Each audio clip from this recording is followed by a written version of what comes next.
Hey, how's it going? So before we get started today, I just want to thank everybody for being so supportive on the last video. I really was not expecting such an overwhelmingly positive response.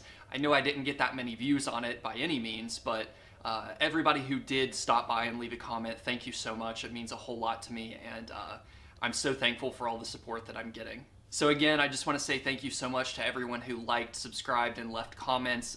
I received numerous very nice comments, and they really just brightened my day and put me in a really good mood, so thank you so much. Let's get into the video.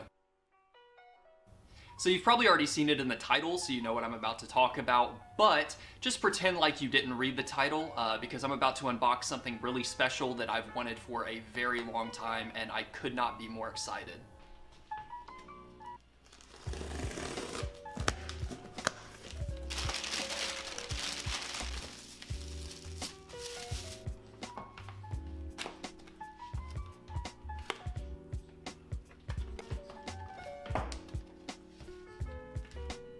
So since I first started film photography back in 2016, I had always heard such great things about the Leica M6.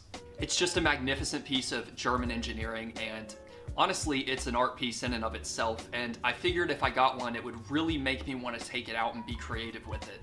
Obviously, it's just a 35mm camera. The camera body itself is just a light tight box. It's not going to do anything that much different than any other 35mm camera body would do.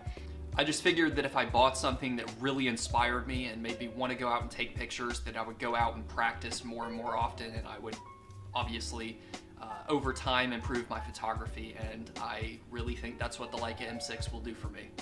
Now, this camera cost me way too much money, and I'm probably going to regret it in the future, but right now it just feels so magical to hold, and I am completely obsessed with it.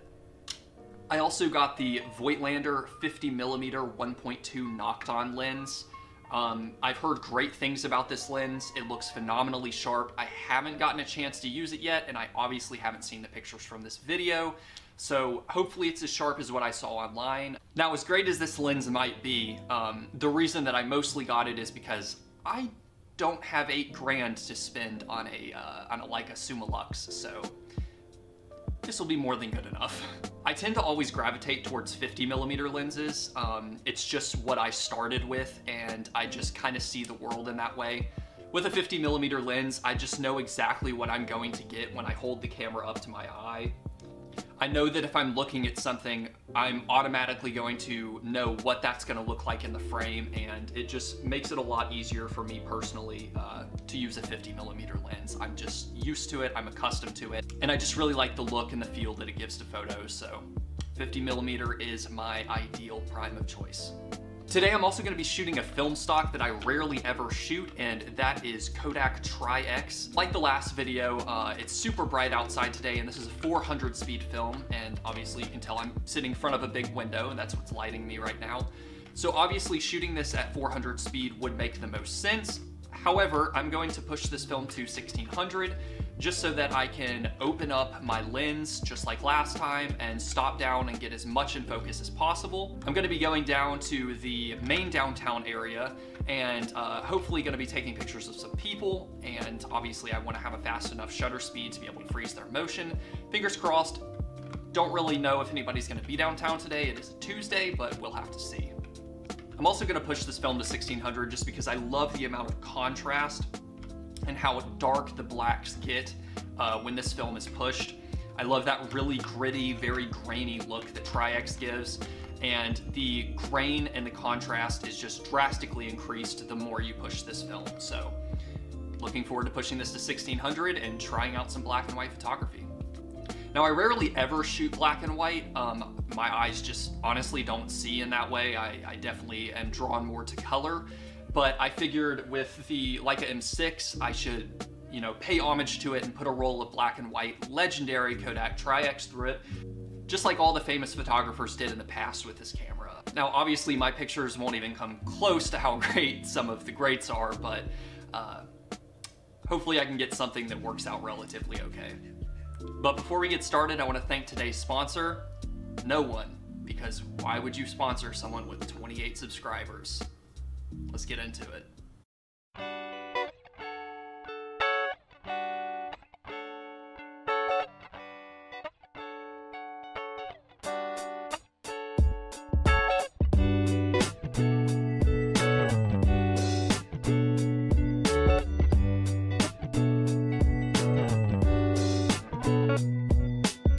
So I just got in my car. I'm actually recording this on my phone.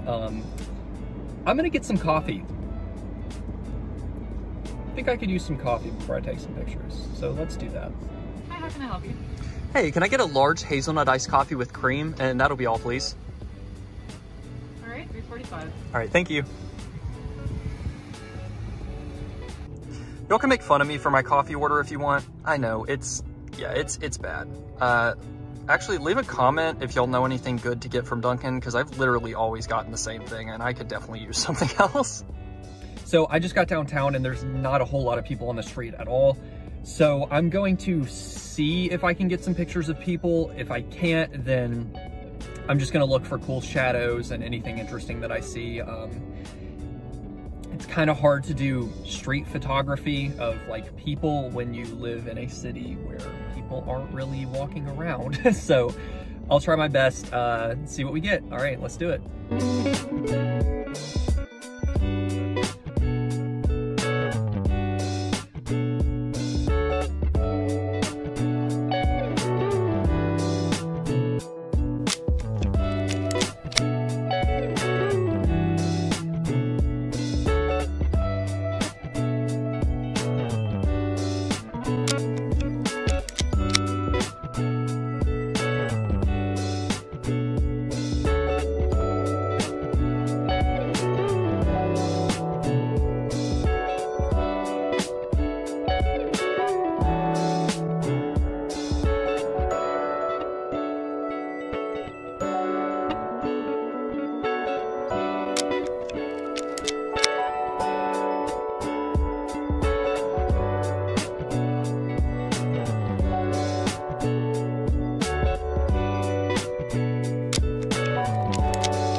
So I'm gonna be completely honest with y'all. About 5 minutes after I got out of my car to take pictures, a guy confronted me and thought I was taking pictures of him, and he was not happy, to say the least.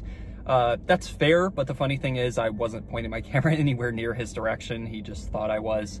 That happens occasionally when doing street photography. I'm not gonna lie, it kind of set me off my groove and made me a little uncomfortable, so the rest of the pictures might not be fantastic.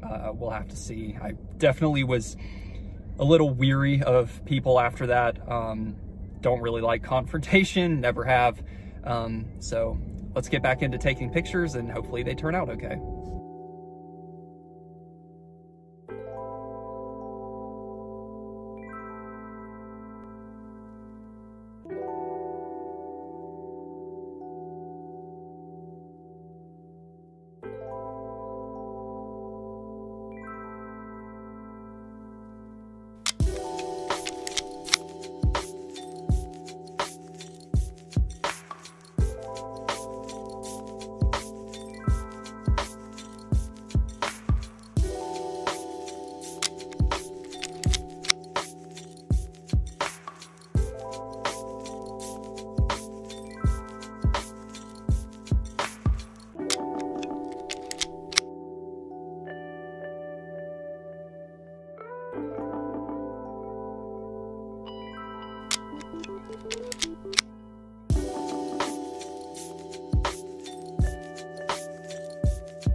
How's it going?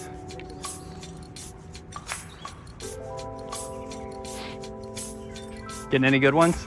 Oh, wait, just trying to test you right now. Bro. Gotcha. Gotcha.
Oh my God. Bro, I just got fucking on by a bird. You've got to be kidding me. Oh my God. For fuck's sake.